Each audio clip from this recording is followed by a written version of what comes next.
Running your own business is awesome. It's the dream, as they say. But it's very stressful as well. Customers, they'll see the front end, the products, the signs, the slogans, the happy owner. But it's the back end of the business that really drives the ship. The inventory management, the sales conversions, order processing and shipping. The business behind the business is the key to business. And for millions of businesses around the world, that business behind the business is Shopify. Nobody does selling better than Shopify. They're home of the #1 checkout on the planet, which is why so many businesses work with them. And Shopify brings the heat with their secret weapon, Shop Pay, which boosts sales conversions by up to 50%. And that means way fewer carts are being abandoned to checkout and way more sales are going. If you want to grow your business, you better be ready to sell anywhere and everywhere your customers are. Scrolling social media, on your website, in your store, and everywhere in between. It's no secret. Businesses that want to grow with Shopify. Upgrade your business and get the same checkout Heinz and Mattel use. Sign up for your $1 per month trial period at shopify.com/RTG, all lowercase. Go to shopify.com/RTG to upgrade your selling today. Shopify.com/RTG.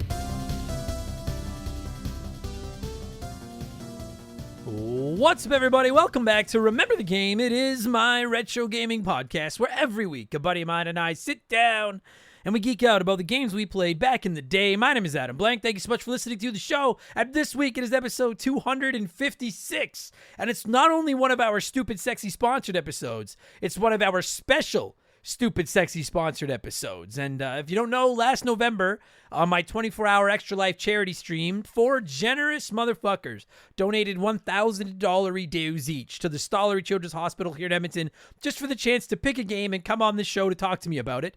Captain N did Dark Cloud a couple of months ago. Juris Dr. Mario and I talked F-Zero 2 weeks ago. And this week, McG has selected the Sega arcade classic Space Harrier to chat with me about. And if you're wondering, Blaine the Hoagie Man is the 4th donor, and he picked Metroid Prime for the GameCube, and that's probably going to be next week's episode. But this week, like I said, it is all about Space Harrier. I'd never played this until a couple weeks ago when I picked it up on my Switch. And as far as games to do a podcast about, I'm going to call it like I see it. It's not the meatiest bone in the basket. It's a game you can play in about 15 minutes. It's very basic, no power-ups. It's one button and a D-pad or joystick is all it takes. But let me tell you, friends, this game is right up my fucking alley. I love basic high-score arcade games, and after my experiences with Golden Axe and Altered Beast, I have a lot of time for Sega arcade games. So this was like Galaga meets F-Zero meets Gunsmoke all in one, and I was all about it. It was fucking awesome. So like I said, my guest this week is longtime friend and supporter of the show, my boy McG. He grew up playing Space Harrier on the Sega Master System, and he's opened my eyes and taken me back to the Church of Sega. And it's just like every week that we cover a Sega game, I become a bigger and bigger Sega fan. I can't understand why, as a Nintendo fan, we spent the 90s bitching about each other. I don't get it. But anyways, we'll get to all that in just a minute, because speaking of spending all our time bitching about something, it's time for another edition of the Remember the Game infamous intro. Dun, dun, dun, dun, dun, dun, dun! If you're new to the podcast, welcome aboard, and consider this your warning. Our intros are kind of long, but they're fun. We talk video games and stuff. You should hang around. It's a good time. And admittedly, our intros are longer than a playthrough of Space Harrier. So like they're not short, but hang around. Give them a chance. If you do just want Space Harrier talk, go about 30 minutes up the road. You hear music. you're there. I got to do my plugs. It's how we keep the bills on around here. We have merchandise, hoodies, t-shirts, coffee mugs, all kinds of stuff. Rocking incredible art drawn by my man Joe from 4545creative.com. You can find all of our merch at rememberthegamepodcast.com if you're interested. Great way to support the little guy and support Remember the Game Industries. And of course, if you don't like clothes, you could always just support us over on ye old Patreon. And I want to make a quick note about that.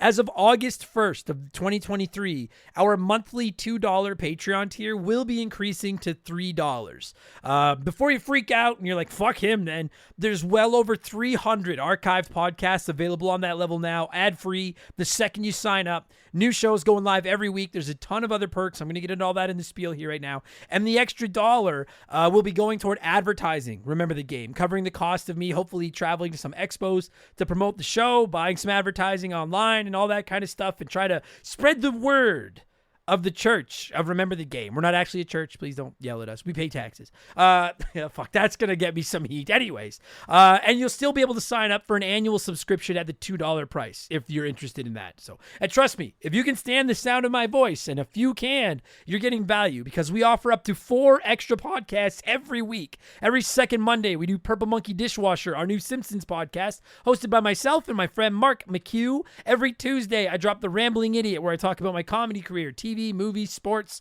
whatever else I feel like. Every Friday, it's Game Patch, which is my modern gaming news show where I talk about the biggest stories in gaming, new releases, etc. And Expansion Pass goes live every Thursday. For my money, that's the crown jewel of the Patreon crown. It's a different gaming show each week. We do rankings. We look back at characters, consoles, genres. We do some comedy episodes. There's a fucking ton of modern game reviews. And this past week, it was one of our most anticipated modern game reviews ever. Expansion Pass 168, The Legend of Zelda Tears of the Kingdom review. Former Hall of Famer Mark McHugh swung by the show, and we talked about this game for a good hour and a half. It was almost all spoiler-free, then a short spoiler cast tacked on at the end. As you can probably imagine, we had a lot to say about this one, and as is becoming tradition, here is a sneak peek of last week's episode of Expansion Pass, our Legend of Zelda Tears of the Kingdom review.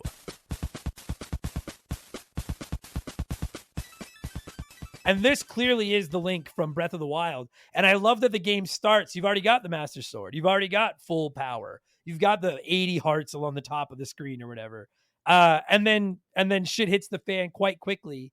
And it's kind of, frankly, horrifying where you see that dead demon thing and Link loses his arm and then gets that new funky arm. But then with losing his arm and losing everything, you lose the Master Sword and you lose all your hearts and everything. I really like that intro caught my attention because I was like, oh, okay. Like what? Because let's be honest, the stories in Zelda games have never really been anything to write home about. And this one actually did a pretty good job. This one caught my attention pretty quickly. And like, this is going to be minor spoilers. We're still talking about like the first like 10 minutes of the game. Yeah, we're early. Yeah. But like, I'm a huge Ocarina of Time fan. I'm sure that like everybody who grew up with Ocarina of Time knows the name.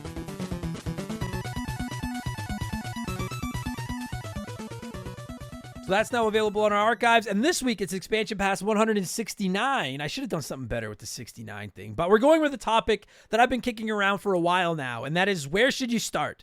I get asked all the time, Adam, I'm new to Final Fantasy. I'm new to Mega Man. I'm new to Metroidvania, Zelda, PlayStation, Xbox.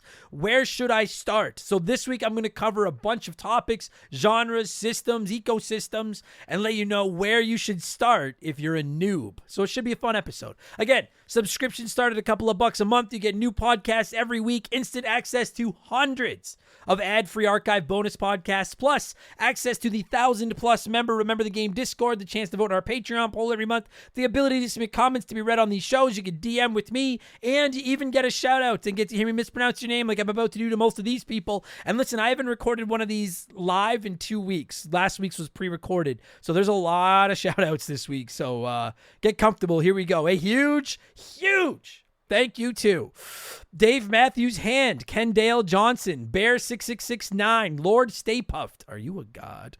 Yes. Turbo Mango, KC Kev, Wizard King Caleb, Yuri Bakiro, I hope I said that right, Spencer Clark, Dog Tribute, Johnny Zubu 81, Dave Hampson, SNES is best, agreed, Adam's Lazy Eye, shouldn't be spending any money, Gene, I don't know how I'm supposed to say this. XX Gene Mixex.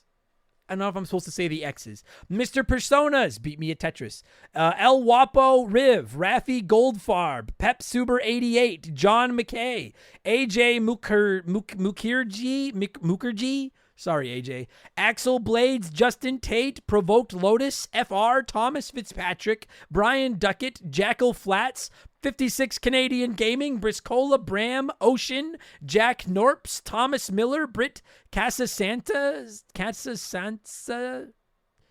Britzy, Ravishing Rick, probably rude, Simram Singh, Elberna 2164, Annabelle, Clyde Mickle, Apollo's Wrath, Donkey Schlong, Gal Game 06, Marshall Cooper, Mike Klesmith, Marshy, Daniel Mack, Nino's Game Room, and DJ Whiteboy KYS. I fucked some of them up. Wear that as a badge of honor, kids. And thank you all so much for the support. Welcome to Remember the Game Industries, patreon.com/rememberthegame. And to wrap up the sales pitch, don't forget, 5% of our Patreon income is getting donated to the Stoller Children's Hospital this fall, and we offer annual subscriptions that'll save you a little bit of dough. And finally, you can find me over on Twitch. I'm going to be pretty active over there over the next few weeks because I don't have a lot going on. Twitch.tv/rememberthegame. Come by and say hi. It's good times. I'd love to see you. That's enough blowing myself. Let's blow some of you by blowing in some cartridges. It is our opening segment here on the show. I read a few comments and questions from our patrons, usually gaming related, but not always. And we call this segment Blowing in the Cartridge. He blows all right. He blows big time. That's it, honey. Get into the spirit. Let's blow. And just before we get blowing, let me just say, first of all, I took 1 week away from this podcast, and I'm just so happy to be back. Like, the week off is nice. It's nice to break up the routine and just, not be in this office every day. But fuck me, I love doing this podcast, and I fucking hate it when I'm not doing it. It's weird. So I hate how much I like talking to you kids, but I love talking video games. And second of all, I just quickly wanted to say, anyone that came out to the show in Ottawa, I guess it was a week and a half ago now, but June 30th, it was packed. It was awesome. I met so many awesome listeners and signed some stuff and took some pictures, and it was just very fucking cool. And I just want to say thank you to everybody that made the trip, whether you drove down the street or across the country or over the border. If you came to the show and I met you there, or even if I didn't meet you, if you came to the show, thank you. It was fucking awesome. It was so much fun. Shaylee says thank you as well. She got to meet a bunch of you too. Okay. Let's blow some of you blowing in some cartridges. Chris2105 wrote in and said, "Hi, Adam. I was just curious what console you consider underrated or underappreciated. For me, I think it's the Game Boy Advance SP. Not only does it play the awesome library the GBA has, but I think this console gave us two things we take for granted with every other handheld since. Number one, it comes with a rechargeable battery as a standard. And number two, the backlight, meaning we can literally play this thing anywhere. I can't remember how many times I went to bed to sleep, but was actually up all night playing on this thing. And then when I heard parents coming upstairs, I quickly pulled the flip screen down and pretend to be asleep, then carry on when the coast was clear. Love the show. Keep up the awesome work and bring the people a Yoshi's Island Revisited episode. Promise you, we will eventually revisit Yoshi's Island. Fucking love that game. I mean, the GBA is awesome. The GBA SP part of me in particular is fucking awesome. And as I play more GBA games, because I didn't play a lot in its prime, I have grown to be quite fond of that little bundle of joy. Would you call the GBA underappreciated? I guess you could argue that anything's underappreciated. But a lot of people love the GBA. I don't know. I've always said the three consoles I consider to be the most underrated in gaming history are the PlayStation Vita, the GameCube, and the Dreamcast. And I will die on the hill that I think the Sega Dreamcast is the most underrated console of all time. I think it was ahead of its time, and I think it was just in too cluttered of market with the PS2, the Xbox, and the GameCube. And I think they'd done a lot of damage to their brand at that point, not going after you Saturnians, but I'm just saying. And I think it was too little, too late. But I haven't played a lot of Dreamcast, but I am a card-carrying fan of the Dreamcast. And then the GameCube is just awesome. And I think the Vita was spectacular. And I think they fucked themselves with those stupid memory cards, quite frankly. But I digress. Anyway, thank you, Chris, for writing in. Chet Walters wrote in and said, "Will you ever do a Fire Emblem episode?" I like that you got right to the fucking point, Chet. And the answer I can tell you with 1,000,000,000% certainty is yes. I don't know when. The only Fire Emblem games I think I've played that I've played through to fruition are Awakening and Three Houses. And I would love to do an episode on Awakening, but I only played it once and it was years ago. I need to play it again. And then I know they just added that one to the GBA on the Nintendo Switch. And I'd really like to, I want to play all of them. I'm a Fire Emblem guy. I want to play I love these games now. I want to play more of them. So I don't know when. They're long games. They take some time to play, but I will promise you, either I will die or the show will die. No, wait. Well, I mean, I guess I could promise you both of those things. Either an episode will happen before the show dies, or I'll die first. Hopefully, the first one, because I don't want to die. But yes, fuck me, that turned morbid. Yes, we will cover Fire Emblem. Astro Alpica wrote in and said, "Hi, Adam. I hope you're enjoying your summer so far." I am. When you started to remember the game, did you ever find yourself becoming more afraid of success than failure? Oh, Astro, there was no fear of failure because I didn't think I could possibly fail because I didn't plan on succeeding. And I know that might not make sense, but it's true. I never thought anyone would listen. I just wanted to learn how to edit podcasts. So I had no fear of failure. I live in a constant state of fear of success. I am terrified that this show has grown beyond anything I can control, and I'm just going to fuck it all up someday, and it's all going to go away. And so, yes, I live in a nonstop state of fear of success, but I'm never afraid of, I guess now I'm afraid of failure, but I wasn't back then. Now I'm afraid of fucking it up. But no. I guess, fuck me, I suck at this. Yes, I am more afraid of success than failure. Thanks for writing in, buddy. Roger Russell said, with my Blink-182 concert coming up down here in Tampa this Monday, what is your top Blink-182 album? Mine is Dude Ranch. I think that album is their masterpiece, not a bad song to be found. Cheshire Cat is a close second. I'm a huge Dude Ranch fan. My favorite Blink album is probably the self-titled one. I think that album is spectacular. But I mean, I love Cheshire. I love Dude Ranch. Honestly, I think the only one of their albums I didn't really get into was the one with Skiba that they did toward the end. And this got a couple of good songs on it. But like Neighborhoods was great. The self-titled album was awesome. Take Off Your Pants and Jacket and Enema of the State were my high school years. Dude Ranch was dope. Cheshire Cat. The live album's awesome. I just love everything Blink does. I'm a fan. But yeah, I'll go with the self-titled album. Standard S. Brian. So that Super Mario Bros. 3 episode last week was great. Did a fantastic job, reminding me of just how amazing I thought the Koopa Kid airships were. And it made me think that's probably why I love the airship track and Mario Kart 8 so much. What are some of your favorite Mario Kart tracks? Daisy Cruiser from Double Dash is probably my favorite track of all time. And I'm so fucking stoked that it's coming to Mario Kart 8 this week, today, the day this goes live. Holy shit. That's probably my favorite track. I love that track. I also love Bowser's Castle from Mario Kart 8 particularly, and then Toad's Turnpike and Yoshi's Valley. I think that's what the Yoshi one is called from Mario Kart 64. The one where there's like multiple paths and you can you never know who's in the lead and stuff like that. I really like, I think it was called Yoshi's Valley. If it wasn't, then whatever that track was called. Those are probably my favorite tracks. Lauren Guy said, "Hi, mate. As most Europeans, I grew up heavily under the Sega and far away from Nintendo. I do want to fill up the gap for every big Nintendo franchise. Where should I start?" That is a big fucking question, Lauren.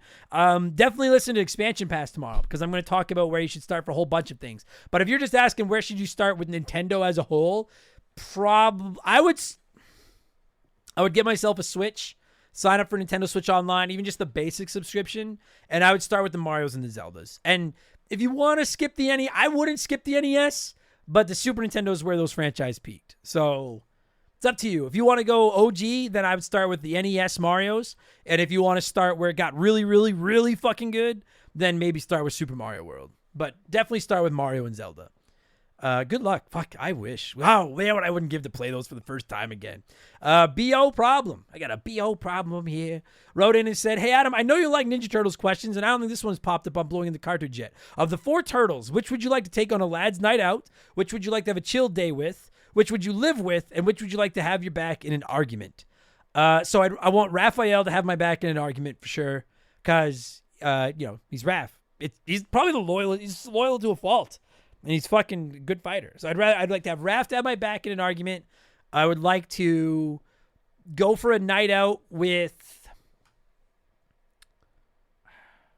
I'd want to live with Donatello because he would make the apartment or the house better because he'd build a bunch of cool shit.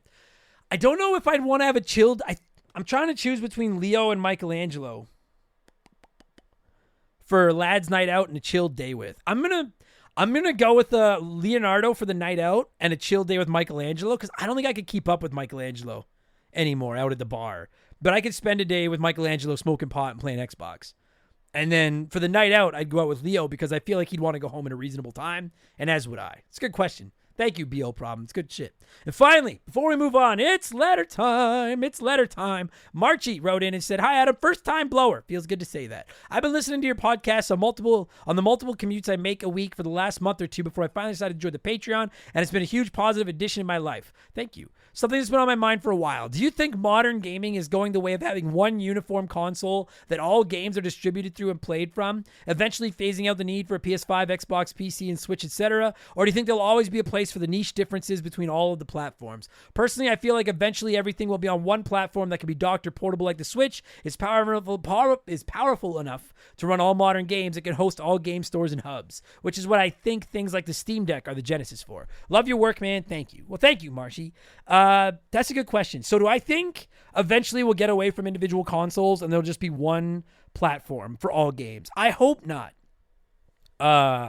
Because that would suck. Variety is the spice of life. And listen, I understand it sucks, and I agree with you sometimes. It does suck to have to buy, a $650 Canadian prices, a $650 PS5, $650 Xbox, a $400 Switch, a PC. I get that buying all the systems sucks, but competition is the best. Like, that is a great thing. And if we end up with just everything on one system, then there's no competition and they can pretty well charge and do whatever they want. Now, could I see a future where maybe you get one system and then you sign up for a Xbox Game Pass subscription, a PS Plus subscription, a Nintendo whatever subscription, and then you get all their games all on that one system? Maybe, and I'd be okay with that. But I can't imagine all of the big developers working together to make that happen. So I think the only way that we only ever have one system is if all the other ones go out of business, and that would be a bad thing for gaming. So I'm going to say no, and I hope I'm right. I'm going to say no. I don't think that'll ever happen, and I don't want that to happen. I do agree, though. I am a huge, huge fan of my Steam Deck, and if you told me that I could get PS Plus, Xbox, and Nintendo games all on that, I'd be happy to pay. I'm not even kidding. I'd probably pay $120, $130 a month to have access to all those games on my Steam Deck that I could dock and play on my TV. But I don't, we'll see. I mean, who knows? But I'm going to say no. I don't think it'll ever happen. But I guess we'll find out. Thank you, Marchie, for writing in. Thank you to everybody that wrote in. As always, I'll answer a few more blowing in the cartridges questions on the Rambling Idiot next week, as always, in my Left Blower segment. But let's move on. It's time to switch it up and get into our Smash Hit segment, the official game show of Remember the Game Industries. It is Play One, Remake One, Erase One.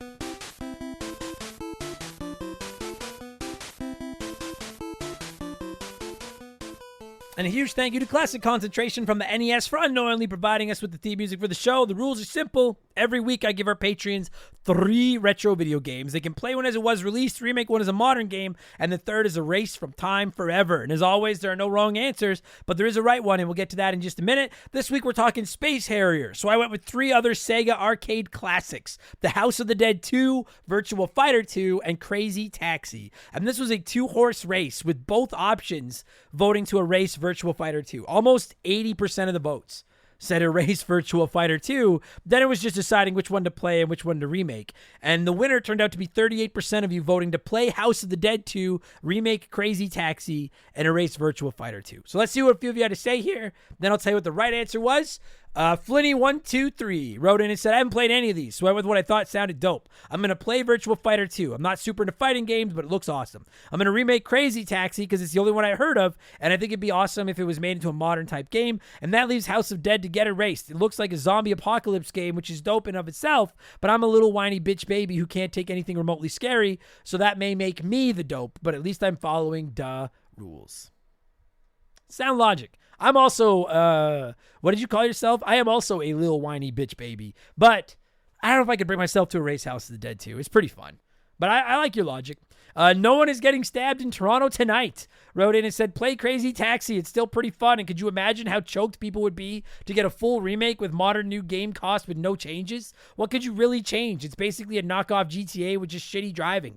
Oh, wow. Erase House of the Dead because I don't want to remake a light gun shooter game. They belong in arcades and feel out of place anywhere else. I agree. And that leaves remaking Virtua Fighter strictly out of necessity. I've never played it, probably still wouldn't, but the other options are so easy that makes this one just fall here. I've never had someone write in and just have to be like, I guess I'll remake this one because I have to. That is a hot take. Stabbed. That is hot take. Duke Buoys said, totally long-time listener, totally long-time player, and totally not an alien looking for his desexofibrillator. I can't say that word, but sorry. They said, sorry, been loving Nobody Saves the World and had to work it in. You knew goddamn well, Duke Buoys, that fucking referencing Nobody Saves the World will get you on my show because I love that game. Well done. Anyway, I have not played any of these, so I'm just purely judging a book by its cover. I'd play Virtua Fighter 2, as it looks like one of those games you pop in and you know you're going to have a fun time. I'll remake House of the Dead 2, as the box art looks a little worse for wear, but I still would want to give it a chance. As for Crazy Taxi, I've heard of this game. I've seen this game. I know it's loved by many. However, I want to give the other two a chance in the light. Bye-bye, Crazy Taxi. You people are racing crazy. I haven't played any of these. I've played House of the Dead 2. I can't bring myself to erase Crazy Taxi. I can't do it. Numb MP3 said, play Virtua Fighter 2. I'm not a huge fan of fighting games, so there's no need to remake it, but I could see myself wasting an hour or two trying to learn combos and make myself like it. I'll remake Crazy Taxi. This game has a special place for me, as it's one of the only games with Kingdom Hearts that my mom would sit and watch me play and even want to take a crack at and force me to take turns. I feel like a remake would hit me with a huge punch of nostalgia. And then erase House of Dead 2. Goddamn, I hate on-rail shooters. That's fair. I don't usually love them either, but there's something about House of the Dead that I enjoy. But fair enough. And Lance Jones said, play House of the Dead 2 as a cheeky light gun game when visiting an arcade is always fun. Remake Crazy Taxi. I haven't played it, but it can't be as bad as the next game. Erase Virtua Fighter. Why does it even exist in a world that already has Tekken? Is Tekken that good? I know that probably just triggered something. I don't play fighting games. I don't know.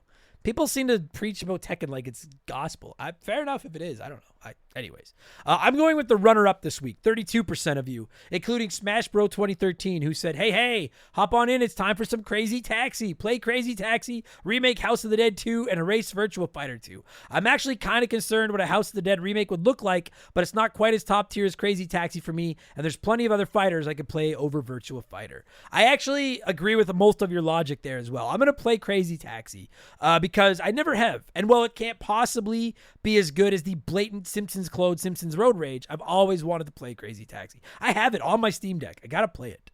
I got to play that game soon. We will do an episode on Crazy Taxi, I promise. I would remake House of the Dead too, because I've played it in arcades and it's really fun. And it's just a fun game. I don't know. And then I'm going to erase Virtua Fighter 2 because we don't need any more goddamn fighting games. We already have Tekken. Yeah, I'm a Tekken guy now. Even though I've never played it or know anything of it. We have Tekken, damn it. We don't need any more fighters. Thank you, everyone that wrote in to play along as well. Let me tell you what I've been playing over the last week, and we'll get into Space Harrier in just a minute after I pause for a drink of water and a quick word from one of our sponsors. We've had some great partners over the years here at Remember the Game, but I don't know if any of them have hit home for me quite like Hometown Hero does. No pun intended. Don't start. It's a transparent, honest cannabis company that helps people and gives back to those that have served their country at the same time. I mean, come on. As soon as I read about these guys, I knew I wanted to work with them. Hometown Hero is a cannabis company out of Austin, Texas, and they were founded back in 2015 by a U.S. veteran. They have two goals: create premium hemp products that can help everyone, and to support veterans by donating a portion of those profits to organizations set up to take care of those who have served. Hometown Hero products are of the highest quality, and everything they offer is made right there in the U.S. of A. Gummies, caramels, chocolates, drink mix. There's something for everyone. And what's more, their hemp is grown locally in Texas, which is something they should and do take a lot of pride in. And they offer certificates of analysis for everything they sell because they want to be clear that their products are as advertised, both in terms of potency and ingredients. No contaminants, you get what you pay for. Just how they conduct business is enough to get my good eyes' attention. But when you circle back to the fact that the company was founded by a veteran and they put such heavy emphasis on supporting veterans, this isn't just lip service. I'm not reading a script I was given here. I'm proud to have Hometown Hero associated with Remember the Game. Reclaim your evening. Visit hometownhero.com and use code RTG to take 20% off your first purchase. That's hometownhero.com, code RTG for 20% off your first purchase. This is an ad by BetterHelp. A band once said, "Work sucks, I know." And I think most people agree with them. Workplace stress is now one of the top causes of declining mental health, with 61% of the global workforce experiencing higher than normal levels of stress from their jobs. And while walking away from your job might not be an option, taking a little time every day to focus on yourself and your mental health can make a huge difference. I know in the summer I try to get outside every day, get a little bit of sun, and just enjoy the outdoors. It really helps. At least until my allergies attack, and then it's ugly. It's important to take steps to combat work stress, and therapy can be a huge one. It's not just for overcoming trauma. Therapy can help you define work goals, set some work boundaries, develop coping skills. It's like a cheat code for life. And if you're thinking, man, I'm too busy for therapy, well, look into BetterHelp. They make therapy as convenient as possible. You can meet with one of their over 30,000 therapists online and on your schedule, just like over 5 million people around the world already have done. As the largest online therapy provider in the world, BetterHelp can provide access to mental health professionals with a diverse variety of expertise. Unwind from work with BetterHelp. Our listeners get 10% off their first month at BetterHelp.com/rememberthegame. That's BetterHelp, HELP.com/rememberthegame. Okay, it's been 2 weeks since I told you what I've been playing. So what have I been playing? A lot. I've been playing Space Harrier, which I'm going to tell you about in a minute. I've been playing AEW Fight Forever. I've been streaming it sometimes too over on Twitch. I'm going to review that on Expansion Pass next week, I think. I've been playing Final Fantasy 16, which I'll review when I'm done it. I got to be honest, I'm fucking really, really, really liking that game, but we'll see how it ends. I've been playing Metroid Prime on my GameCube. Really, really, really liking that fucking game. That's going to be next week's Remember the Game, I think. I've also been playing the Final Fantasy VI Pixel Remaster for an upcoming episode of the show. I've played Final Fantasy VI, but it's been a while. And I started Fallout 3 on my Steam Deck while I was away on holidays. I would like to review Fallout 3 on the show eventually too. I just need to, I've only played it once and it was years ago. And I've always wanted to go back to it. So I started playing on my Steam Deck. It crashes a lot, but when it's running, it plays really, really well. And I've been playing a lot of video games over the last week or two. And we'll be talking about all of them, I think. Space Harrier, we're doing Fight Forever. Fight Forever, Final Fantasy 16 will be on Expansion Pass. Metroid Prime, Final Fantasy 6 Revisited, and Fallout 3 will be on Remember the Game. And yeah, we're going to cover them all on podcasts. How about that? Anyway, let's talk Space Harrier. Let's knock one of those games off the list. That's why you're here. As always, I like to let my listeners sound off on the game we're covering before my guest and I hog the mic. So let's get to a few of your comments. Joel, hurry up and play Act Razor White. Wrote in and said, good game. Forgot it existed, honestly. Now that I'm older, spacier, and hairier, I'll have to give it a shot. Graphics were great, and the game was kind of hard, too. Remember when games were hard? Yes, this game is fucking hard. Also, I like that you're older, spacier, and hairier. Me as well, Joel. Me as well. Yeah, this game's hard as fuck. We'll get into that in a minute. The Eel Neckhart Foundation wrote in and said, was indirectly advised to play Space Harrier by Mr. Libido and Yakuza 0 to unlock an erotic video of the arcade attendant. Sega thinks we need to be bribed to play Space Harrier, and they may be right. So many people wrote in and said this is playable in Yakuza, which is fucking awesome. But you don't need to be bribed. It's just fun. I mean, an erotic video of, I do like erotic videos. All right. Those are words I never thought would come out of my mouth together. Doug Walsh said, thanks to my parents divorcing when I was 12, I had both an NES and a Sega Master System as a kid. My love for the NES was absolute, but Sega's pseudo 3D graphics were one hell of a mistress. Space Harrier's command to get ready warms my cockles. He said cockles. Every bit as much as Mario's. Here we go. I'm thrilled to see this game reviewed on Remember the Game. Next up for your consideration, Outrun and Thunderblade. We actually talk about Outrun on the show a little bit. You'll hear about that near the end of this episode. And you said, so when you were 12, your parents got divorced, so you had both a NES and a Sega Master System. Fuck, I wish my parents had gotten divorced. They were in love. So I only got one system. Man, you fucking divorced kids. Had all the luck. Frosty Bear said this was a weird one. I played it on the Master System as a kid. The graphics were rad for the time. The concept was cool, but somehow the game didn't gel for me. Maybe because it was so goddamn hard. It was also bare bones. Some pickups like rockets or things that might have added a bit more depth than don't run into trees. That's an interesting point, Frosty Bear, and we get into that on the show a little bit. Would it be better with pickups? Or is there something beautiful about the simplicity? You listen and find out. We get into that. And Johnny from Virginia said, ouch, you're doing great. Star Fox got all of its good parts from this right here. The epitome of 3D gaming in the early 16-bit era. Took 3D World Runner and basically gave it steroids. I definitely see the influence in this game in Star Fox, but I got to tell you, personally, I like Space Harrier a lot more than Star Fox. I know it's a hot take. I've never been the biggest Star Fox fan, but I see the comparison 1 billion%. Anyway, that's enough. Let's get into Space Harrier. That's why you're here. I've killed enough time. I'm going to cue up some music. And when it stops, McG and I are going to take a long look at Space Harrier, which originally released worldwide in arcades back in December of 1985. Fuck me, we're old. Enjoy the podcast. Let's go.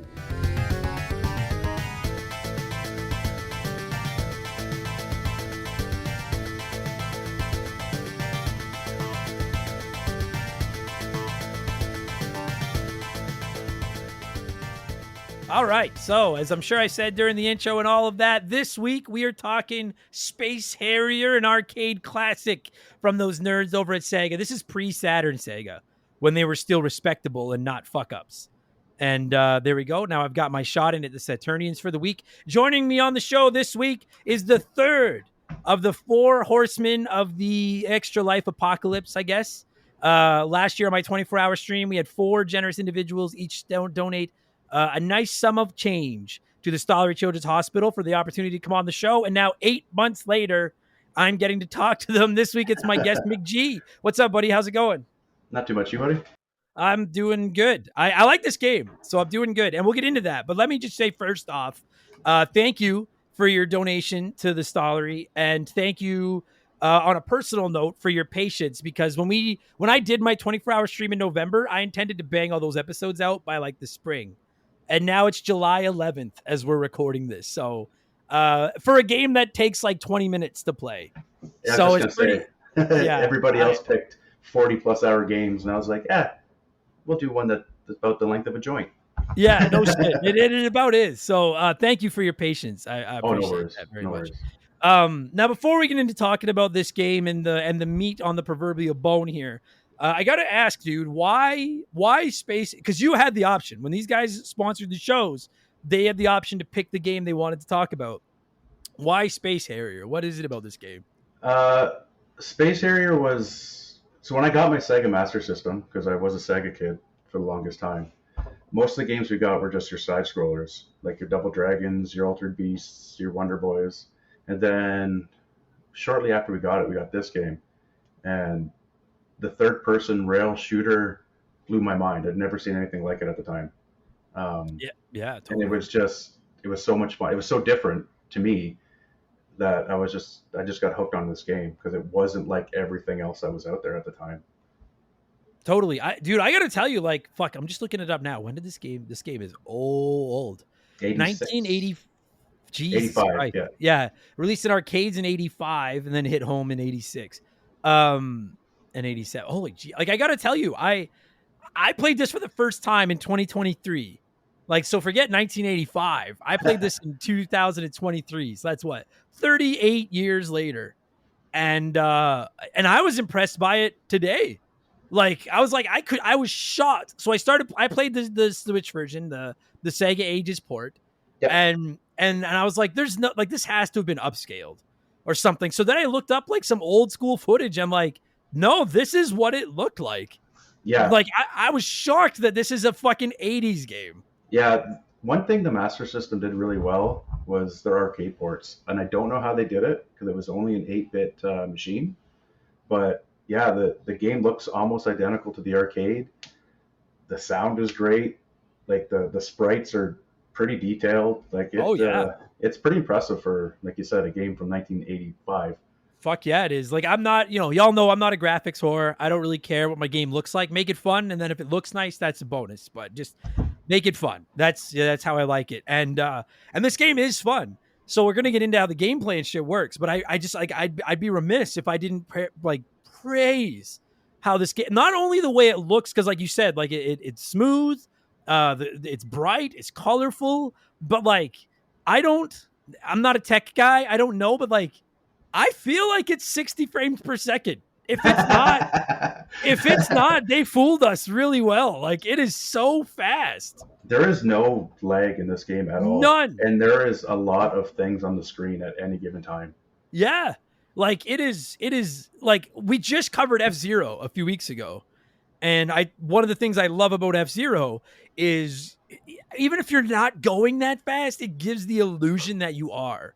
Yeah. And that was a launch title for the Super Nintendo. This was a fucking arcade cabinet that went to the Master System. And with all due respect to the Master System, it doesn't quite have the balls that the Super Nintendo does. Oh, no. And No. this looks like a Super Nintendo game or a Genesis game. Like, I was shocked. So before we get into anything else, the gameplay, the music, all that, I have to legitimately like give it a tip of my cap for how it looks. This was shocking. It was so gorgeous. The Master System box art doesn't do it justice. That was why I went with the arcade. Dude, gives anything justice. I love Master System box art. It's my favorite box. People that think the original Mega Man box art is bad, you need to Google Master System box art. It looks like it was drawn by me. It's on grid paper, for Christ's sakes. Yeah, on grid paper. And they don't even use the whole sheet of paper. They just use like 25% of it. I fucking love it. But yeah, no. So it looks good. So let's talk about like the one.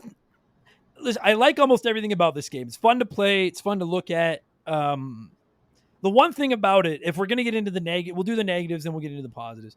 Is there's just, and I don't even know if it's I don't even know if this is a negative actually, but like, there's not a lot. Here's your one. There's not a lot of meat on this bone. Like, this is a very basic video game. Oh yeah, no upgrades, no nothing. You got your guy with a gun with a happy face on the back, and you fly around, you shoot everything. That's it. Yeah. But like, I don't even know if you can criticize it for that, because it's a game from 85. And like, so let's just, before we get into the rest of it, maybe we should explain what it is for anyone that hasn't played it. So, go ahead. You try to explain this.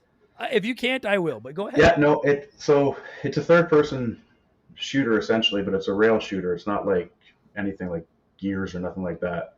And everything's coming at you. And you can basically cover the whole screen because you can fly up and down, left, right, any way you want to go. You have one weapon, and that's it. Everything has basically one weapon as well. You have enemies coming at you left, right, and center. You have obstacles to get around. Some obstacles you can destroy, some you can't, and anything can kill you. It's one-hit death. Anything can kill you. But it'd be almost like if you take Space Invaders, and instead of looking up, you're looking from behind the ship. Is what I kind of describe it as. The game, the game I was thinking of when I was playing it was, and I know not a lot of you have probably played it, but it was Gunsmoke. Yeah. And it's like, for anyone that's never played Gunsmoke, and there's a ton of games like this, that's like a top-down shooter where the game is auto-scrolling up, and so you're always walking toward the top of the screen. Enemies are coming at you from all sides, and you're just shooting, and anything you touch is a one-hit kill, and it'll kill you. And that's basically what this was, but imagine a design like Star Fox, where it's behind you, and you're flying toward shit, and everything's flying past you on the ground and in the sky and everything. And I was a little bit nervous when I started playing this that I wasn't going to like it, because I notoriously am not the biggest Star Fox fan, and I do take some heat for that, which I'll accept. I hate Slippy so much. I hate that little shit. Fox, help me. Fox, help me. Fox, help me. Fucking eat them. Leave me alone. But generally, I like the kind of rail shooters and the shoot 'em ups and stuff like that, the one-hit kills. And so once I actually started playing it and I realized just what it was, I was like, oh no, this is my jam. And I really enjoyed playing this game. I will say, it is hard as fuck. Oh yeah. It is hard and I chalk that up primarily probably to being an arcade game where their object was to get another 25 cents. Oh, 100%. Out of your pocket. But have you beat it? When I was a kid, yeah. I was playing it after I gave the suggestion to the game. Not a chance now. I don't know. No. My 44-year-old fingers can't move that fast anymore or what it is, but yeah, it's tough. It's fucking tough, man. Especially if you miss a shot when a horde of enemies come at you and they get all their shots off at you at once, you can't see anything. No, and I guess like if I am doing so, like I want to officially withdraw the criticism that there's not a lot of meat on the bone. It's an arcade game from the 80s. Doesn't need to have a lot of meat. I understand what it is, and that's fine. But what I will legitimately criticize, maybe my one major criticism of it is it's not, I'm not criticizing it because it's hard, but like part of the reason it's hard is because the main character named Harrier, I guess. I don't even know. Like, I don't think he has a name. Whatever. Yeah. He's Well, we're just gonna call him Harrier. guy. Yeah, he's just some dude. Like the main guy you control that's like flying around and shooting toward the. So imagine like you're playing Star Fox, but instead of Star Fox's ship, you're controlling just a dude with like a jetpack and jeans and a giant laser gun that he's just shooting toward the enemies in front of him. The one issue I have with this game is he's huge and he looks nice and bright and colorful, but dude, it is so, I don't know, like I'm sure it was by design. It is so hard sometimes to see the shots that are coming at you. Oh yeah. Like to see around him. Especially because you need to line up his shots. And so you almost need to be in the line of fire to line up his shots to shoot at the enemies. Yeah, there's some times where it's just best to actually not shoot and just let the enemies fly past you because you don't need to kill everything. No. So sometimes, like if I'm in a spot where there's a lot of obstacles on the ground because they've got like different towers and stuff like that, and there's just one too many enemies on the screen, I'm just focusing on trying to get around everything and let them fly by, and I'll move on to the next thing. Yeah, I think that comes down to like, because to me with these old games, like I'm a huge Miss Pac-Man fan, and there's the same strategy to Miss Pac-Man to me that there is in this. Like when I'm playing, I can go for one of two things. I can either go for a high score or I can try to see how many levels I can beat. And if I'm going for the high score, then I'm shooting at everything and taking the licks because I'm like, I need every kill for the points. If I'm just trying to beat levels, then yeah, there's a lot of times where I'll just try to stay out of the ship's way.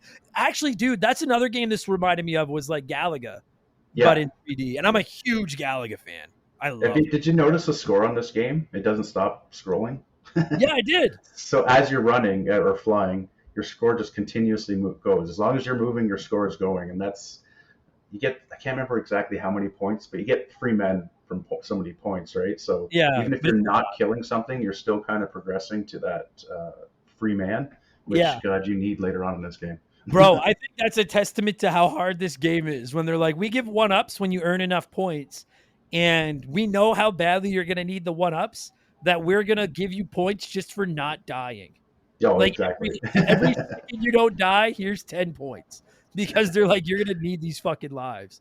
And then they limit your lives and they limit your continues for the the system port as well. So I think you can get five continues and that's it. Which I thought, admittedly, was a little bit like, I guess, okay, but I was reading later that I guess there's like another mode in it where you can have infinite continues. Oh, it's the like hidden Sega Ages version? Yeah. There's like a separate mode where you get extra continues and these two like statues fly along you and they'll absorb hits for you to help buy you. Like it's basically like an easy mode, which admittedly I wish I'd known prior to an hour before this podcast because I would have tried it on that mode because I could not for the life of me beat it playing it legit. See how far you can make it. but there was like, there's literally moments where these like rows of, because it's just nonstop waves of enemies and like barriers on the ground. So like, and that's one of the things that adds to the difficulty too. So the ships are flying in front of you and they're shooting at you, or they're just flying right at you and they're going to hit you.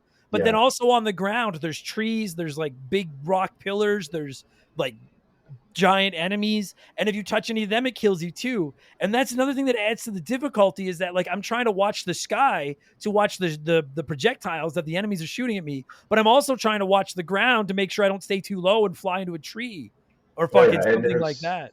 There's definitely some the towers and that are on the bottom that are put in a way that you can't get around them if you get over there at the wrong time. Like they've got some pretty good troll jobs in this game. Oh, buddy. Yeah, they do. Because I think I died more at the hands of the shit on the ground than I did the stuff coming at me. The worst thing to die at is that one-eyed woolly mammoth, and it just stares at you after you've run into it. Yeah, You're like, you fucker. Like it's just mocking you, like, you dumbass.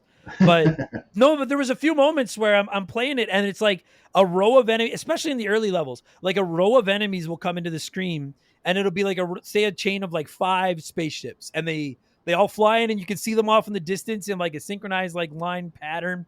And then they'll do like a loop and then they'll start coming toward you and shooting at you. And that was where I was really like, this is Galaga, where it's Yeah. like a line of enemies coming in from the side of the screen.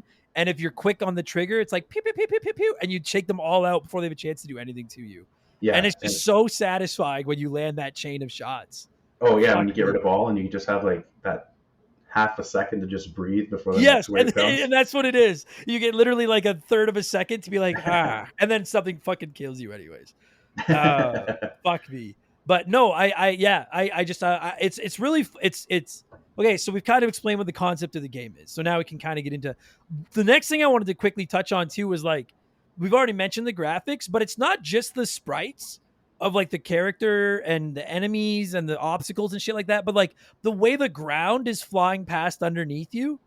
It's I'm missing the word of like what kind of plaid is that? It's like a checkerboard almost. Like yeah, checkerboard, and I think that's a brilliant choice. Much like F-Zero uses those dots on either side of the screen, and you have like, instead of it being a flat plain surface, the non-stop changing of colors shows you just how fast it feels like it's flying by you. Yeah, and that pattern was perfect for that because it gives you something to kind of keep your eye on to make you feel like you're going faster than you might be, right? Like it was a good design choice there for that. I was brilliant. It never doesn't feel like you're fucking flying. And what's really brilliant about it is that it's the whole screen. So like when you're if you've never played this game, your camera sets up behind the main character, but then it's almost like you can always see the horizon in the distance, and the top half of the screen most of the time is like the sky or some kind of, whatever you're seeing off in the distance, and then the bottom half is this checkerboard. And what I think what's really brilliant about it is that even if you're completely dialed into the enemies and the obstacles you're trying to avoid and fight and everything, you're never not aware of how fast the ground is flying by you underneath. Yeah. So the illusion never goes away. Yeah, and then there's that one when you progress so far. There's a couple levels where it's like you're in a tunnel where it shrinks down, and then it feels like you're going even faster when that happens. Dude, those are So like there's a couple of levels where literally the design on the ground also goes to above you. And then there's just a thin line, and it feels like it's closing in on you, like the floor and the ceiling are crushing you. Yeah. And those are actually my favorite levels in the game. Are those ones? I just think they're panic so a little cool when you're in there trying to dodge everything. Yeah, but I think it's brilliant design because it's not. I never found it distracting, but I was always conscious of it being there. Yeah, and I think it couldn't have been done any better. I love those designs. So then most levels, you're just fighting wave after wave of enemies. And then at the end of the level, you fight a boss. And I got to tell you, dude, I don't know about you. The dragon bosses own my soul. I don't know what it is. The other bosses I can beat. Those dragons, they're awesome looking dragons. They're made of like a dozen like circles, like flame circles. And then the front one is a dragon head. And it's cool because they'll bounce away from you and you can watch them bounce away. Then you'll see them turn around in the distance and come back at you. Then they start spitting fire at you.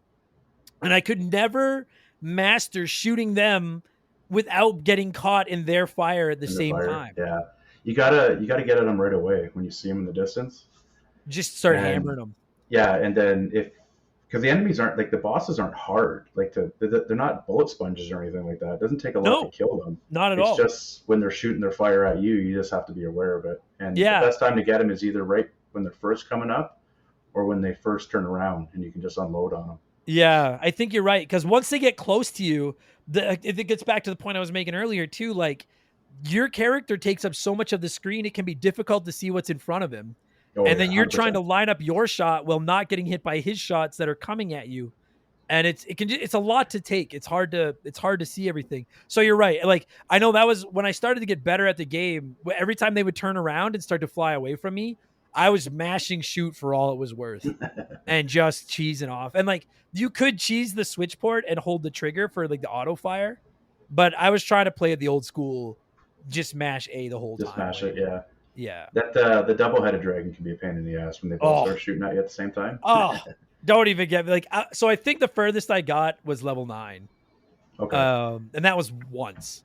Like usually I'm lucky if I make it. So I think level 5 is the first bonus level where you ride the white dragon. Yeah, the guy that reminds you of Folklore from Neverending Story. I You probably I haven't never seen that. saw Never it. I mind. know I haven't seen it, but yes, he does remind me of Bakor. Yes, agreed. 100%. Absolutely. Oh yeah. So, did you find it odd though that at the boat, because I think there's 2 bonus stages throughout the whole game.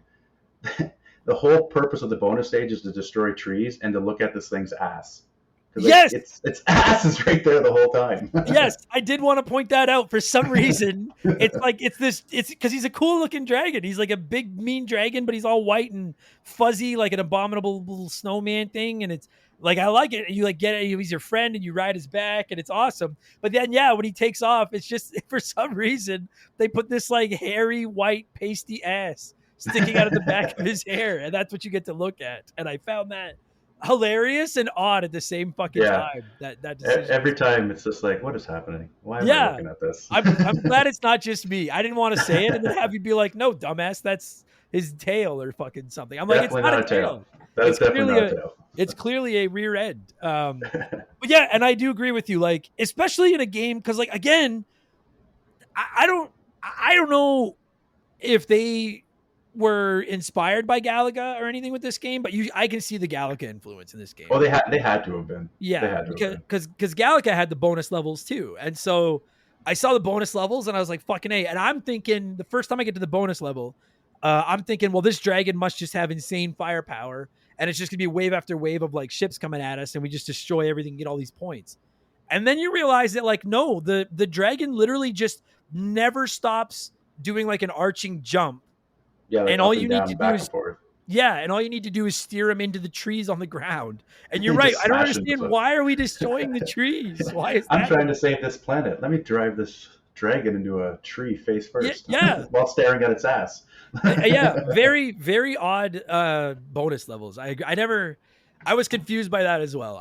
Dude, honestly, the first time I got, because it took me 2 or 3 tries to even make it to the 5th level to get to the bonus level, and then when I did, I didn't get any points because I didn't realize I was supposed to be destroying the trees. I thought I was like missing something. I even remember as a kid being like, what am I supposed to do here? Because you just go back and forth, and then you realize, oh, okay, I can make him go back and forth. And then you're like, oh, you want to smash a tree so you can get free lives here. It's all about getting your free lives. Yeah, it is. And like, I'm positive it was like fucking 500,000 points or something to get a life. Like they're not very, like when you play Pac-Man, you get an extra life at 10,000 points. And if you're good, you get that in the first level. Yeah. Like this game, they're like, hey, if you can make it to about level 6, maybe we'll throw you one more. Yeah. Like it is we'll throw fucking, you a bone. Yeah, it is fucking vicious. So, and I want to get into that a little bit more. I want to get into the soundtrack is dope. I want to get into the segues from levels to levels. I want to get into a whole bunch of stuff. But before we do any of that, I really need to drink water. So let's pause and we'll hear a quick word from one of our beloved sponsors. All right, that was fuck. I love water. Water is so good. Water is so good. Quick story. Sorry, we're gonna talk Space Harrier, but you know how I am. I saw MC Hammer years ago perform for $20 at like an event center here in Edmonton. It was fucking awesome. It was one of the funnest concerts ever. But like he did 3 or 4 songs nobody knew, and then he did Too Legit to Quit, and then he did a bunch of songs nobody knew, and then he did Pray, and then he did some songs nobody knows, and then he's like, oh, it's hot in here. He's like, someone bring me some water, and he gets a bottle of water, and he's like, takes a big swig of this bottle of water, and he's like, oh man, Edmonton, you can't touch water. And the whole crowd just started to go off. And then he's like, I said you can't touch water. And we all got excited. And then he's like, Edmonton. And he holds up the water. And he's like, can't touch this. And then he went into the song. So just, yeah, I don't know why I think of that. Every time I talk about water, I think of this time drunk Adam got super excited to see MC Hammer for $20. The only time, whenever MC Hammer gets brought up, I just think of Homer time when Homer bought the game. When he bought his mansion, he made it overtime. Oh, fuck. MC Hammer. I love that guy. Anyway, or maybe I should. Okay, let me just stay for the record. I love that guy pending a Google of what he's been up to for the last 7 or 8 years. Because I would hate to say, like, oh, I love that guy, and then find out that he's. I think he's a preacher now. Okay, if then I'm all right. Like, as long as he's not just like a horrible human being or anything. No, I think he became a preacher. I think that's what he does now. All right. Well, I'm a fan. I love that man. Okay. Anyway, back to space. I guess that's topical because MC Hammer was probably big when Space Harrier fucking came out. Yeah, most Um, likely. one of the other things I really like about this game is, and you mentioned it a little bit earlier, but I wanted to circle back to it to talk about it. Uh, I like that there's no power ups. Yeah, You know, yeah. like It's a very basic, simple game, yeah, and you got your gun. You're gonna shoot stuff. That's like it. I'm honestly trying to think of like what's the last game like is I think Space Invade, because even Galaga you can get a second ship on you. Yeah, Pac-Man you can get the power pellet and eat the dots.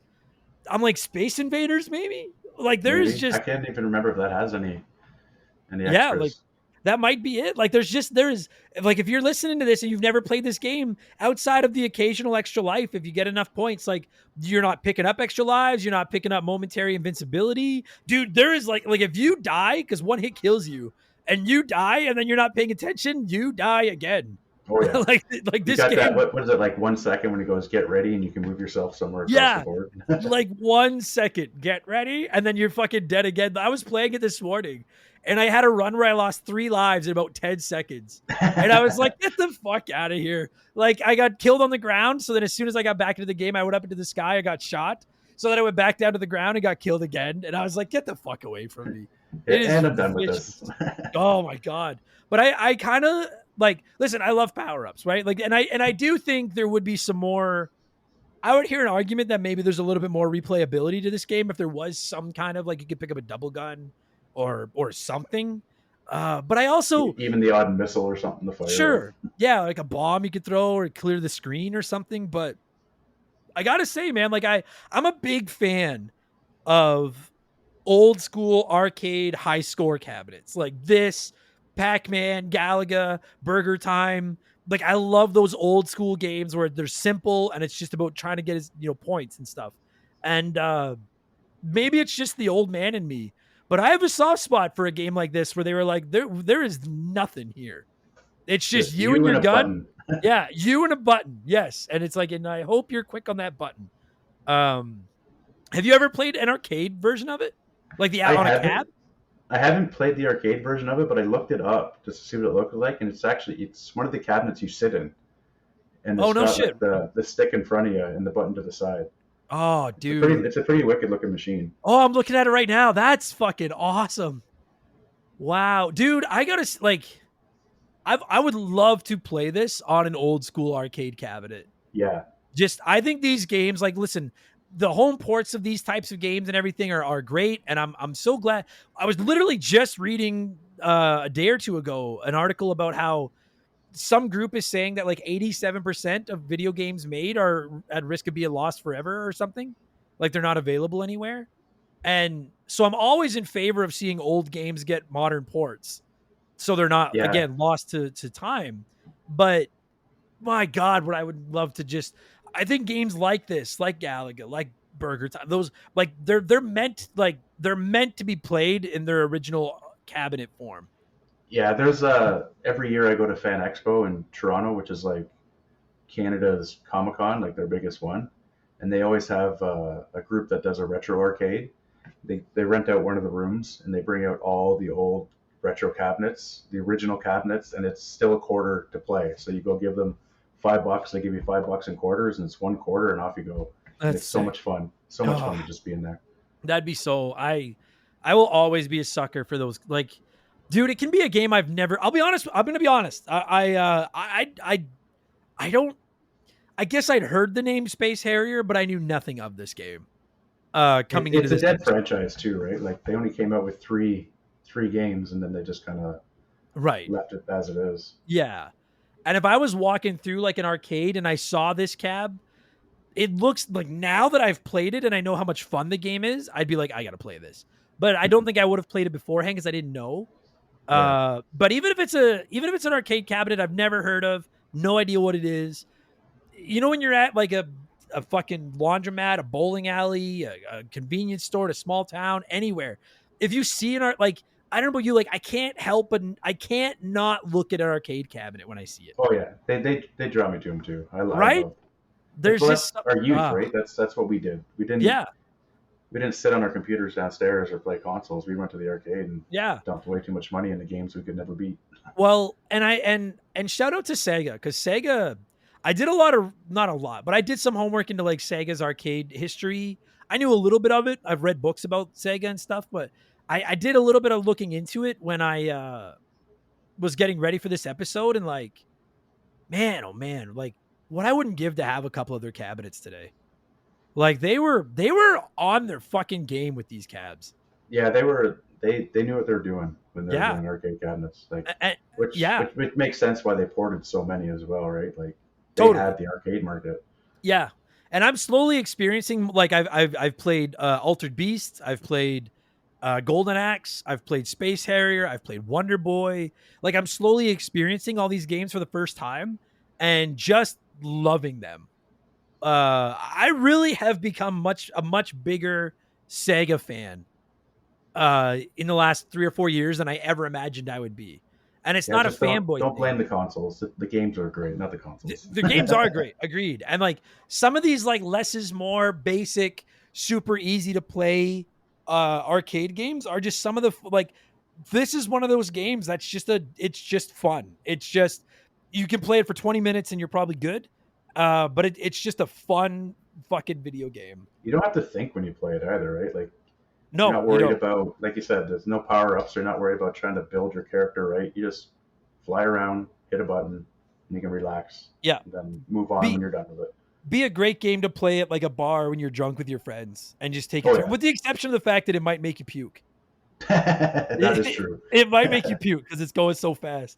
And that's something I wanted to get back to too, is not only with how fast the levels move, but you know what I really, really liked was when you beat a level, there's no load screen, there's no stop. Oh, yeah, it doesn't stop at all. Yeah. Right? It's this like this checkerboard ground underneath you. It's like you just reached the top of a hill and now you're going down the other side. And it just looks different, but it just says like stage 2 and the colors change. The colors change a bit. Some of the enemies sometimes change a bit. But besides that, yeah, you're just constantly going. I love that. You never don't have control of your character. No, just silky, silky, silky smooth. I thought that was such a smooth thing. Like you fight the boss and then it just translates. And then like you get to the bonus level and then that just transitions into the next level. I'm a little bit concerned. Why can't I just ride the white dragon the rest of the way? But whatever.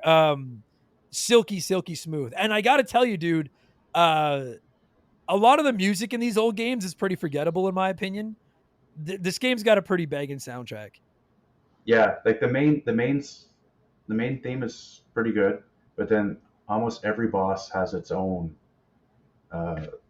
theme as well, right? Like as you're getting closer to the boss, the main screen kind of, or the main stage theme kind of fades out, and then the boss's music kicks in afterwards, and you know it's like, all right, time to go. Let's do this.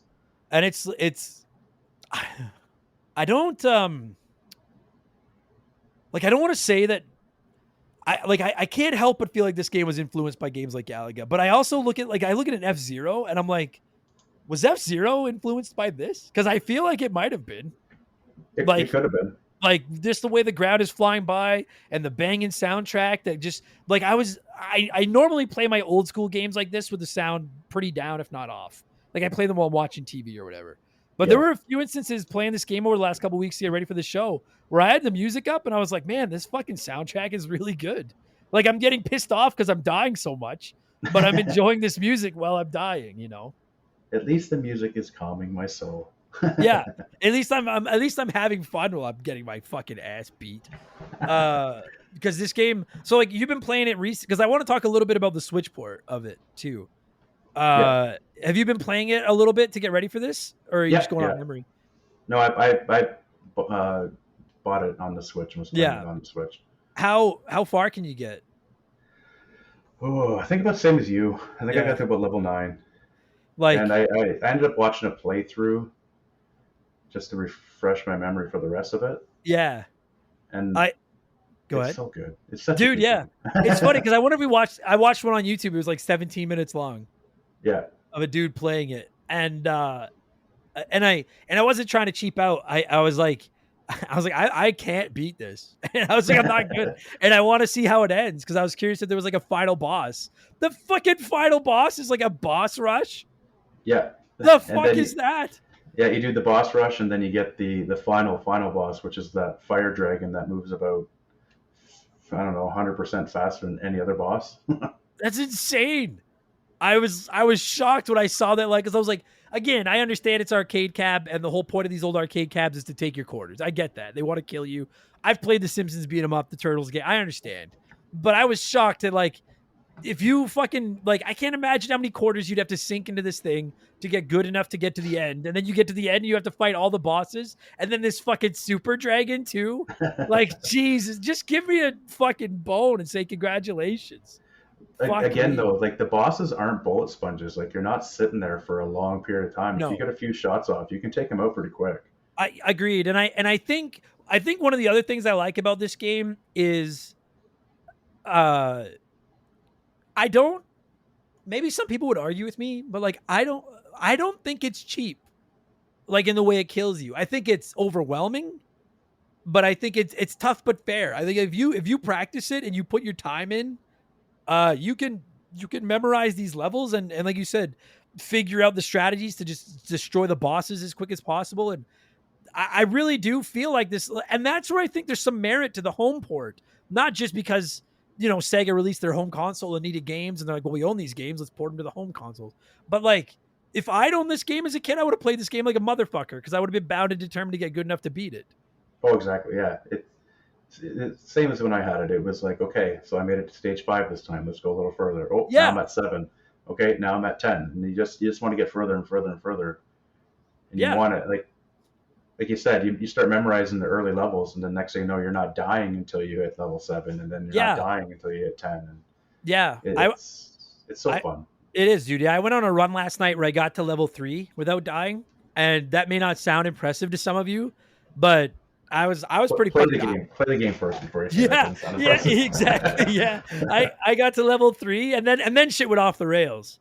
But because I'd played those first couple levels so much, I kind of knew what was coming. Like in level 1, you know what impressed me when the very first time I played it. You know what impressed me was in level 1. There's the like these 3 black orbs that form like a Yeah, triangle. yeah, yeah. I thought they were so cool. They destroyed me. But then Because I they all realized, open at the same time, and they all fire at you at the same time. yeah, Yeah. but then you realize, like, okay, I know they're gonna open, so I'm down at the bottom left one. As soon as he opens, and then rip it over and take it, and it's so satisfying. It's one of those, and I love these types of games. It's one of those games that rewards practice. Yeah. Yeah, 100% Um, it does. 100%. There's no randomization, I don't think. Like No, I think everything is pretty, like, every enemy has a pattern. You just have to learn the pattern of each enemy. But yeah, the further you get, there is a lot of different enemies, and the further you get, they start mixing them in together. So now you're trying to remember the pattern of enemy A and D at the same time, and it's all about memorization. yeah, and I think again, like where I found it got a little bit overwhelming, which is not a bad thing. But it was when I've got half a dozen enemies in the sky, either shooting at me or flying toward me, and while I'm dealing with them, I can't go to the bottom of the screen to like hide because it's full of trees and fucking pillars and shit. But once Yeah, you know what's coming where, it's dude, when you're like, there's some times where I'll stick to the ground because I don't feel like fighting anybody, and then yeah. all I'm focusing in on is what's coming toward me, so I can dodge around these. Just that is very satisfying. Did you notice because there's a couple stages where there's actually like bushes on the ground? You can trip over the bushes. You don't die, but Oh you no, actually trip, and there's your sprite actually you can see his like legs go up and over, and then he stands back up and keeps running. Like it's pretty neat. Like you oh don't slow sick. down, but you'll trip over it and keep moving forward, and then you pop back up.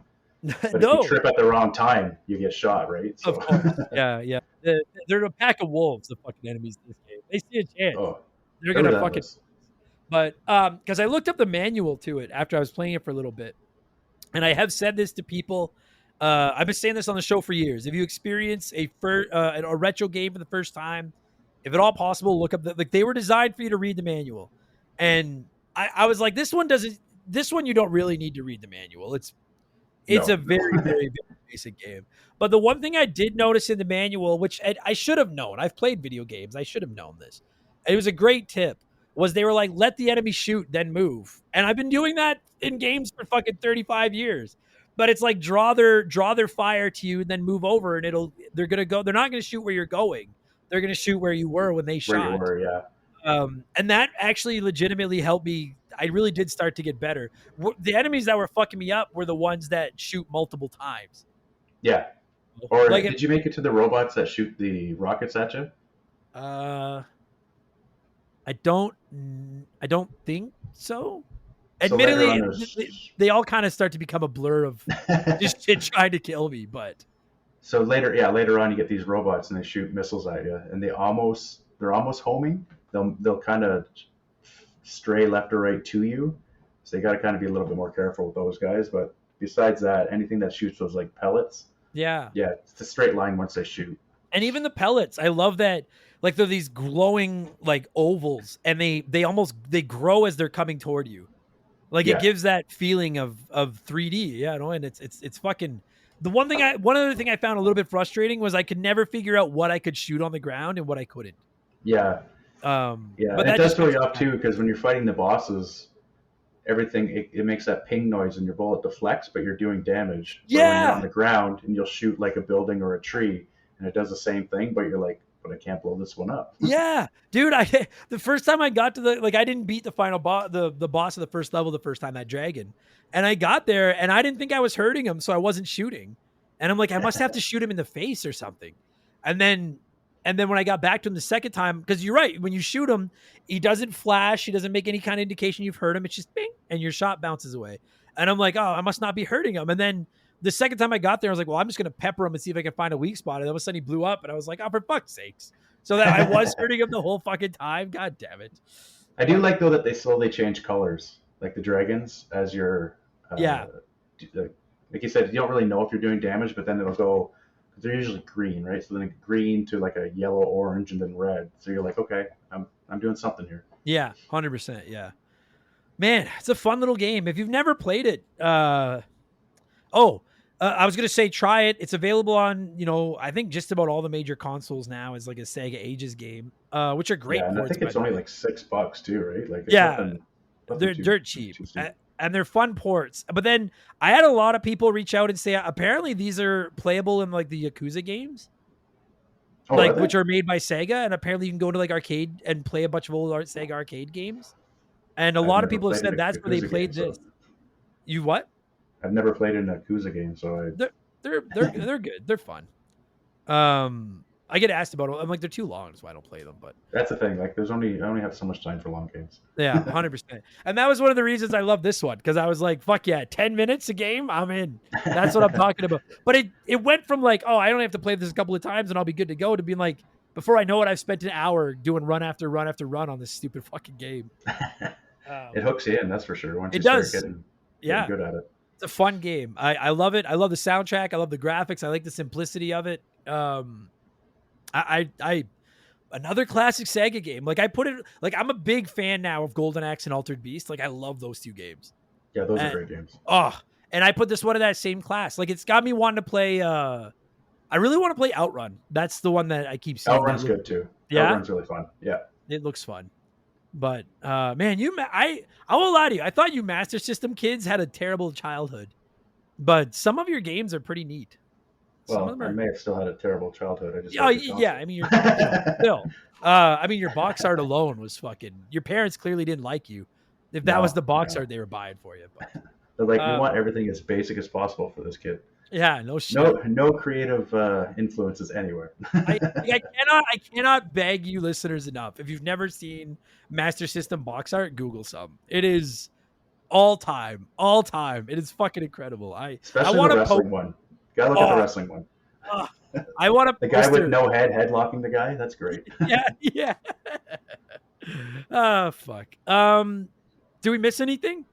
Is there anything you can think of that we haven't yelled out? Great music, great game, hard as fuck. No, I think we got it. I think we've done it all.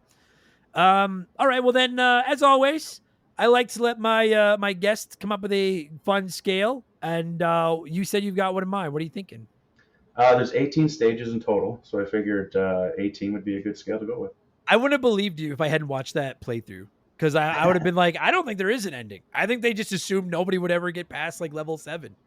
It just keeps going and going. Yeah. All right. I like that. I like that scale. So then, dude, as the guest of honor, Out of 18, what score are you going to give your beloved Space Harrier? There's a lot of nostalgia to this game too, so I'm going to give it a 16 out of 18. Ooh. It was so fun. It was a big deal to me. So I mean, like I have literally 10 days of nostalgia for this game, maybe. It was like, listen, I love modern games as much as the next person. I'm playing Final Fantasy 16 right now, fucking loving it. Zelda was rad. I can't wait to play Spider-Man. Like, I love modern games, but I will always be a sucker for the classic arcade, simple mash a button. I love these types of games. So with no nostalgia and no chance at ever beating it, I'm still going to give it I'll give it a 14 out of 18. It's just a great video game. This is definitely, when I think of everybody retro. should try it. Everybody should try 100%. it for sure. When I think of retro gaming, this is the kind of shit I think of. And I just this stuff I literally, the only bad thing I have to say about it is it's hard to see around the guy. And I think that was a conscious decision. 100% it was. Yeah. If you make him smaller, I think that takes away from the game. Like, it's so bright. This is a game that, like, if you saw this in an arcade in like the 80s, you're walking by this, you stop and look. Especially when it's sitting next to, again, I love them, but it's sitting next to Pac-Man and Galaga. You see this and you're like, what the fuck is that? Like, it looks like it's futuristic looking. Oh, 100%. Yeah. Just a great game. Yeah, I really, really enjoyed it. So, McG, good call. Thanks for your patience. Thank you for your generosity. And thank you for picking such an awesome game. I'm a big fan. I'm a Space Harrier. Have you played Space Harrier 2? I have not played Space Harrier 2, no. I keep seeing it. I think it's on this Nintendo Switch Online collection. I'm going to try it now because I want to see. I got to see what the story is with it now because I'm a fan. I got to see what I'm a Space Harrier guy now. I'm officially part of the team. I'm happy you enjoyed it. You always worry when you pick a game for somebody else, right? You're always like, God, please feel at least a little bit of what I felt for it. No, dude, this scratched my itch. This is right up my alley. Really enjoyed it. Perfect. Dude, where you exist on the internet. If people want to find you, where can they find you? I'm on Twitter sometimes, probably making fun of people at Fuzzy Gross. Don't ask about the name. I was good, and then I was like, you know what? I don't think I want to know why. And sometimes I'm on Twitch, not very often, but I'm trying to get on more. _McG, very simple. But yeah, that's where you can find me. Beauty. What do you play over on Twitch? A Destiny guy? You're a Destiny guy. Yeah, I do Destiny, MLB The Show the odd time, and sometimes I just hook up my Super Nintendo Mini and just play some old SNES games. Fuck yeah. I hear that SNES is pretty good. I've heard that it's okay. Apparently you're playing with power. Not Nintendo power. Super power. Yeah. Fuck. I love it. Buddy, great to chat with you. Great to have you on the show. Great call. Thanks for doing this, man. Hey, thank you for letting us donate to the kids and helping out the children. That's a huge thing that you do for them. Somebody's got to look after them. Yeah, somebody's got. It's not going to be the fucking doctors. So somebody's got to fucking do it. You fucking useless stuff. No. Okay. Good shit. Thanks, buddy. That was fun. Awesome. Thank you.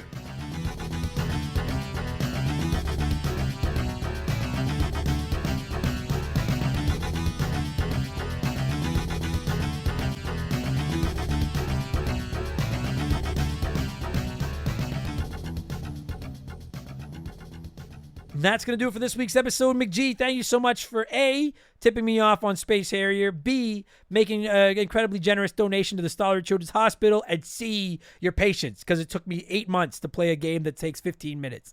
So thank you for all of those things. And every single one of you nerds, thank you for listening to this, whether this was your first Remember the Game or your 256th or some other random number. I appreciate it more than you could ever possibly imagine. And if you want more of these, consider hitting us up at patreon.com/rememberthegame. There are hundreds of ad-free bonus podcasts waiting for you and up to 4 4 additional shows going live throughout each week. It's fucking insanity over there. Plus so much other stuff, and you're keeping the lights on, the bills paid, and taking care of the little guy. I appreciate it so much. You can also find me on the old social media, and you can find McG on social media. Just look at the description of this podcast. I'm on Twitch whenever I feel like getting on there, twitch.tv/memberthegame. You should come by and say hi. I never beg for subs or anything. I just want to see your face, or at least your text. I guess you see my face. It's pretty good times. And I have a P.O. Box. You can find the address at rememberthegamepodcast.com. Just send me something little, postcard, a letter. Let me know where you're listening from. I'll send you one back. We'll be friends. I'm very, very behind on sending out thank you cards. I'm actually doing that this afternoon. As soon as I'm done this, I'm going over to get some new passport photos taken. And, and then I'm going to, because I'm running away. And then I'm going to mail out some thank you cards. So if you've been waiting on one, I promise they're coming out soon, okay? Is that everything I wanted to talk about? I think that'll do it. Yeah, I think that'll do it. I'm going to thank some patrons and get the fuck out of here. I will be back tomorrow with Expansion Pass 169. Where should I start? We'll talk about a whole bunch of topics. Game Patch will be going live on Friday. The FTC just failed in their bid to stop Microsoft from buying Activision Blizzard, so we're definitely going to have something to talk about on Game Patch this week. And I'll be back a week from right now with Remember the Game 257, I think, which I think will be about Metroid Prime. All that is subject to change, but hopefully that's where we're headed, okay? Thanks a lot, everybody. Thanks for listening. Oh, leave us a nice review, please, if you like the show. I appreciate those. They make me feel good, okay? Take it easy, everybody. I'll talk to you on the next one. Cheers, so long, goodbye.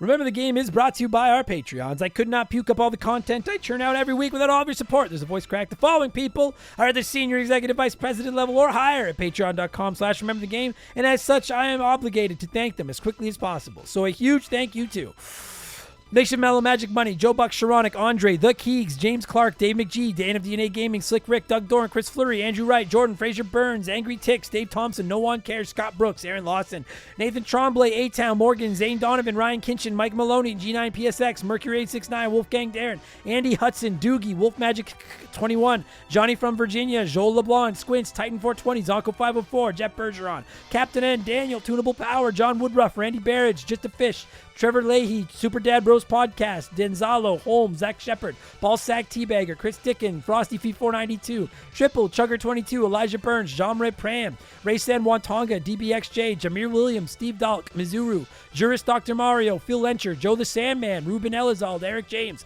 Nick Amos, Jake Carter, Thomas Childs, Biddy, Laces Out Dan, Beaver Boy, C-Spin, Thomas Smith, Leroy Westrich, Evolva, Sean Ramos, Stud Still Smash, Gabe, Dan Fusselman, Fuzzy99, Decoy Man, a dude named Adam, Wyatt the Surgeon Who's Not a Surgeon Rowe, Blaine the Hoagie Man, Scary Terry, Storm Beagle, Antonio Echeverria, Hagel Waffle, High Plains Drifter, Esteban Navarro, K-Hatch, Jimothy, Joe Stowe, Chris Williams, Oroku Saki's Gardener, Nicole Aldena, Cody Richardson, General Fury, Them Boys on the Roof, Max Lagroom, current Remember the Game Hall of Famer Mark McHugh, James Juan Francesco, John of the Adult Children Podcast, Matt Hamilton, Franklin Badge, Jugs Bed, okay, Sam Carpenter, Donnie the Dude Walter, Nerdy Hybrid, The Fletchman, Colin Bollinger, Sleeper Hit, Squeak Nuts, Zayas, Timmy the Exuberant Turtle, Brian Neese, Christian Gabriel, Maverick Marty, Radioactive Man, Musty Beetle, Graham Kennedy, On My Foot, John M. Watkins, Timothy Sabrinsky, Beef Dingleberry, Hitchy Poo, Bulma Simp, Chevy Boyd 9211, Burt Macklin, Quiet Place Queen, Cam Nelly 23, Christopher Britt, Zamatos, Big the Cat, Chris Lovin. I can't believe I'm out of breath. I feel like I'm out of shape. Fucking all I'm doing is saying words. Disgusting. Bobby Litton, Brandon DeZeba, Kia Pup, Knife Goes In, Guts Come Out, AB Killen, Works For Me, Dakota Guy, Alexander Camps, Neil Cooper, Tom Houlihan, Ted Explosion, Ryan Perry, Alex R., It's the Bigfoot, Lucas Valadez, Itchy Nutsuru, Mr. Papa Giorgio, Just Car Prank, Solomon Soto, Darth Skywalter, Postman, West Jen, Nick Creature, Adam Martinet, NAFE, The Big Deal, Dr. Nightmare 23, Kevin Monroe, Can't Destroy Her, Shorzy, Because 19, Digital Dave, Lord Longrod Von Hugendom II, Brian Weber, Frosty Bear, Max Saindon, Sour Goatface, Alex Ramos, Faded Sufferance, Benjamin Atkins, Robbie DLC, Mellow Yellow 8787, B Money, Hired Goons, Who, Brandon Helm Heckle, It's OG, Tyler Bauer, Fallen Snow Kiku, Dill Pickle Rick, E-Man Trucker, Mark Sneed, That One Kid Josh, Raging Irish, Atrio Wormwood, Shoeboxers, Adam Blank Still Hasn't Reviewed Mario Galaxy, Jay Callahan, Robbie Air, Guy Who Does Things, Sabin, Brian Richmond, Devilish Saint, Blobby Rogers, Super Nintendo Chalmers, Glue Scappin, Bula, Adam Blank's Evil Twin, Matt Zeus, Buy Me Bone Storm, Plow King, Cesar, Fill Up My Mouth With Farts, Liquor Like Luigi, Robinson Dick Whittles, Cody Thompson, Preston Dylan Tourette, Elephant Calves, Scissor Fist, B.O. Problem, That's funny. Big Daddy Randall, Ryan Whitcomb, Flinny123 is Sarah Flynn, Johnny Zubu81, and AJ Mukherjee. I'm sure I fucked your name up, AJ. That was actually pretty good, other than I was running out of breath and choking on my own spit, my own rage here. Thank you so much, everybody. I appreciate all of you. Take it easy. Talk to you on the next one. Cheers.